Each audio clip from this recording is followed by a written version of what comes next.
cho'ng tipdagi vahimalik nodir asar Arvoh o'yini. Avtori Nasriddin Pasani. Birinchi bo'lim, birinchi qism. Suiqasd. Mening ismim Ali. Men bir ochiq yo'riq chiqishqoq yigit. O'qish tarixim ancha uzun bo'lmasa-mu, kitob o'qishga ishtiyoqim bor. Doim jimjit joylarga berib kitob o'qiyman. Odatda bir kitobni o'qisam, tugatmaguncha ko'nglim orom topmaydi. Bizning oilada 4 jon bor. Ya'ni dadam, onam, men, yana bir kichik ukam. Bizning oila ancha boyashit bo'lmasa-mu, ammo noit baxtli edi. Hayotimdagi ba'zi bir qiziqish mening bu baxtli turmushimning tubdan o'zgarishiga sababchi bo'ldi. Qoq saharda odatim bo'yicha o'g'lining bir chetiga yasab olgan kichik supada o'ltirib kitob o'qiyotdim. Kitobning rosa qiziq yeriga kelganda supaga dasturxon silayotgan onam tug'ildi.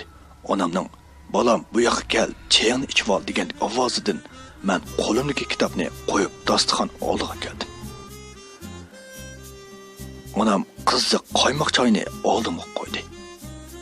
Men onamning atgan qaymoq chayiga bak amroq. Chayimni ichib bo'lib turishimga uy ichidan dadam chiqdi. "Ha, chayni ichib bo'lgan bo'lsang, bolam, berib qo'ylarni o'tlib kelaman. Biroq yiroq ketma, ha?" dedi dadam. Ma'qul, lekin kitobning qiziqari kelgan edi. O'qiyotib bo'lsam qandoq bo'lar? Shundoq dedim, kitob o'qiydigan supa tarafga mong'ach. "Hey, bu bolani. Kitobni shu yerga berib o'qi. Qo'ylar och qoldi deyman." Ma'qul, men boray. Qiziq. Davomli qo'y baqilib chiqsam, yiroq ketma deydi. Men yo'q kichik bola bo'lmasam.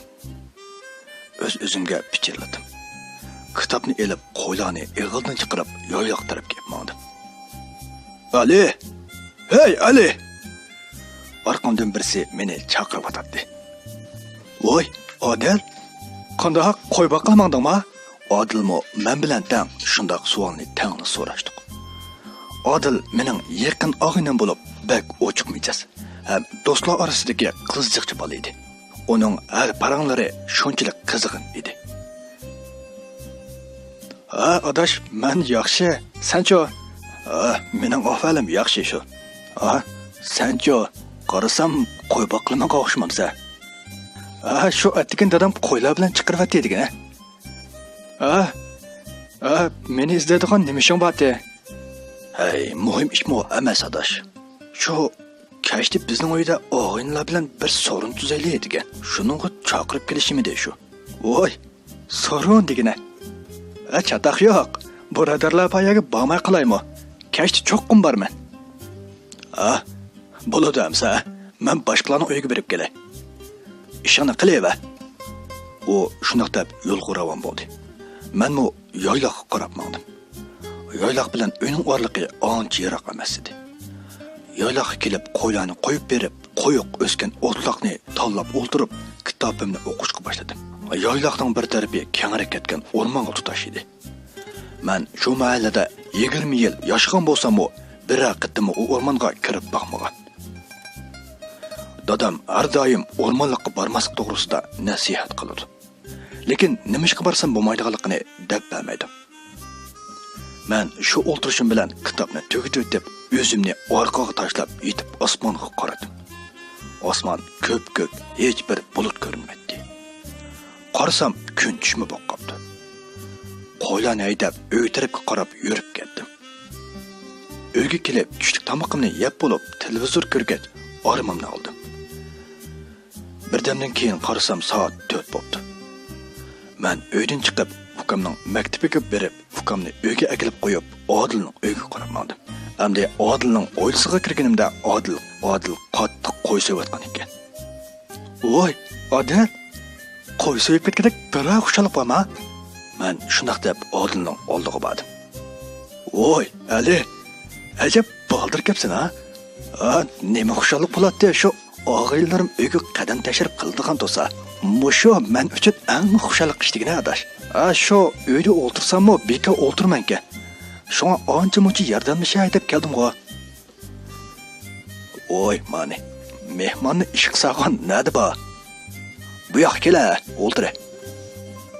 Og'aynan bo'lgandan keyin menmo ancha takalluf qilmay supoga keldim. Qayniq choydan bir o'tlab turar adasha, bir piyola choy quyib qo'yib ishini qildi. Men birdam choy ichib o'tirishimga Emin, Ali, Osmonlar keldi.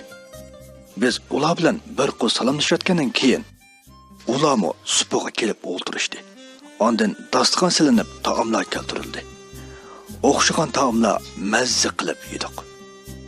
Tamoqlarni yeb bo'lgandan keyin birdam bularning paranglarini qilib o'ltirishdik. Orliqdan xeyli vaqt o'tdi. Qorong'umi tushib ketibdi. Orliqda men eg'iz ochib, "Hey, og'aylar, parangmi tugab qoldi. Endi asta qaytmamdoq." "Ya," dedim men. Shundoq qilaylikmi? Odilmi bizni kutib bo'lamay, erib ketdi qachon.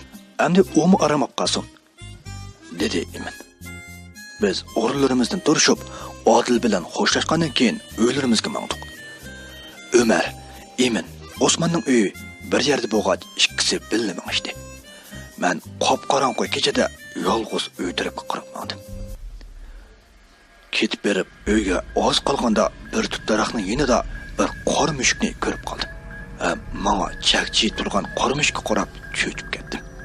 Ajab o'chbadik malatiyama mushuk, dedim o'z-o'zimga.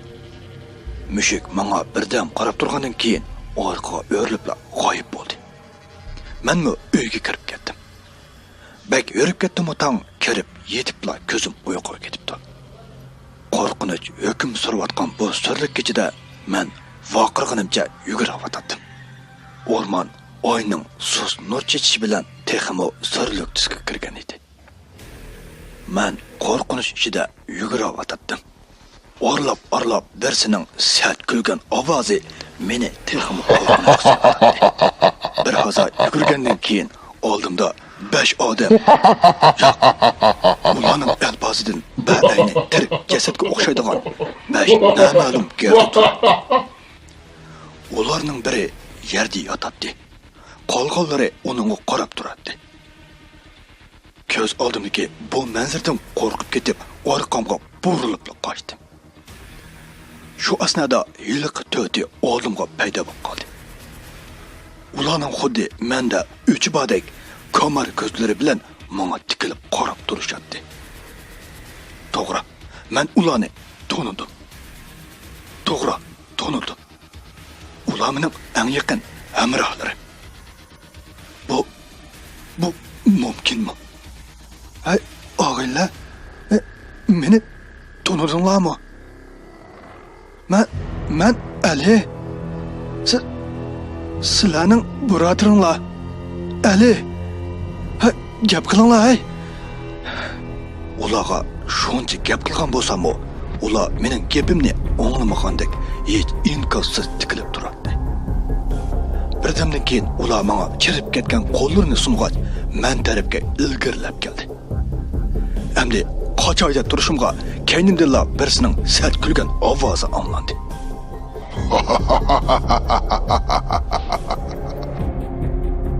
Men tezla orqamga burildim yo'q, qo'rqinchdan varqirab tashladim. "Voyjon!" U menga masxaralik qarab kulib o'tadi. U boshqa birisi emas, dal mening jasadim edi. O'zimning jasadi chirib ketgan qo'llari bilan gelimni siqishga boshladi. Badanimni hech bir midiriltamay o'tdim. Mana men bir jasadning qo'lida jon talashyapman. Shu zaman Yo'q. Bu mumkin emas.